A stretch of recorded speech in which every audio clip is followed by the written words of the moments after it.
Could you please first begin by explaining your latest submission to the International Criminal Court and its significance? Yeah, sure. So in January, we filed an Article 15 submission with the International Criminal Court.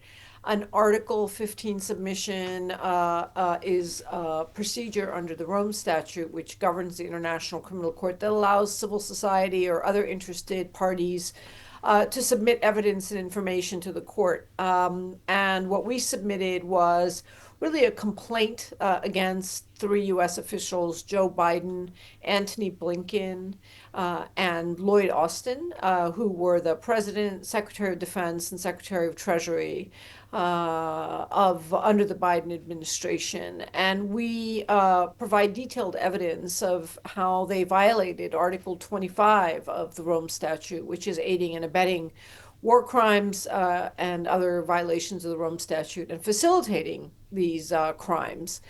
And basically, we provide detailed evidence of how these three officials provided military, political, and public support to facilitate Israeli crimes in Gaza. Could you unpack that, please? Like, what's the sort of military, political, and public support that you mentioned in your evidence? Yeah, so the military support is really the broad universe of ways in which the Biden administration and these three U.S. officials supported Israel in its commission of crimes in Gaza. So this includes the provision of nearly $20 billion of weapons since the start of the Gaza war. Which have been used indiscriminately and deliberately against civilians. It includes the active combat operations in support of Israel, for example, military strikes in Yemen, in Iraq, in Syria, in Lebanon, against perceived critics, or rather perceived enemies of Israel, armed groups who are fighting Israel as part of this Gaza war. It includes intelligence that U.S. defense, U.S. intelligence gathered, and they provided to Israel to carry out their combat operations in Gaza.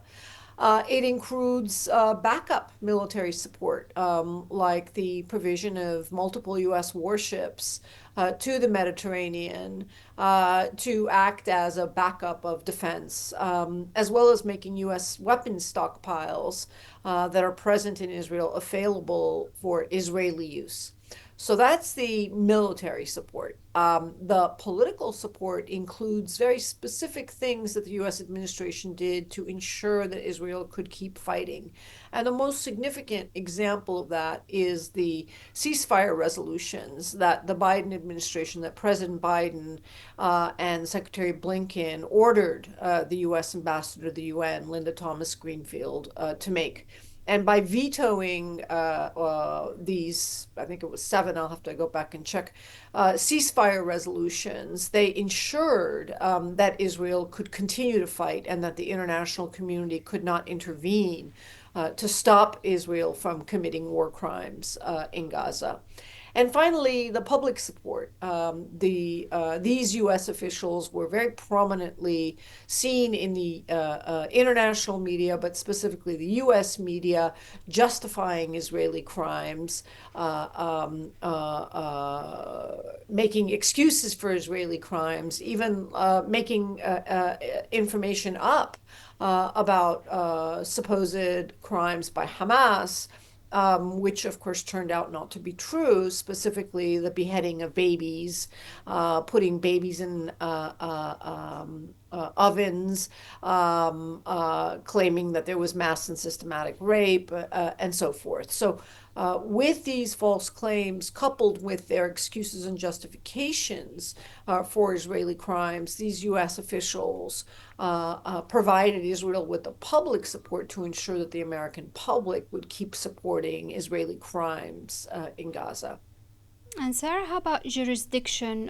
We know that the US and Israel have repeatedly rejected the jurisdiction of the International Criminal Court, saying that, first of all, they do not recognize Palestine as a state, which is the main basis of this jurisdiction in the situation of Palestine, and also that Israel is best placed to prosecute itself. So, what was the jurisdictional basis of your filing?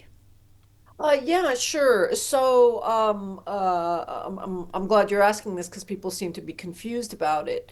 So, the once the ICC has jurisdiction over a territory, because the case was properly referred to them as the case in Palestine was, then it has jurisdiction over any crimes committed in the territory, regardless of the nationality of the perpetrator, and regardless of whether or not the state of which the perpetrator is a citizen is a member of the court. And so this is why the International Criminal Court has jurisdiction over Israelis for the crimes committed in Gaza, even though Israel is not a party to the Rome Statute. And this is why the ICC has jurisdiction over American officials, even though the United States is not a party to the Rome Statute, just as the ICC has jurisdiction over Vladimir Putin and issued an arrest warrant against him for crimes committed in Ukraine, even though Russia is not a member of the International Criminal Court. And how about the principle of complementarity? How have you been able to prove that it was not possible to prosecute these crimes within the U.S.?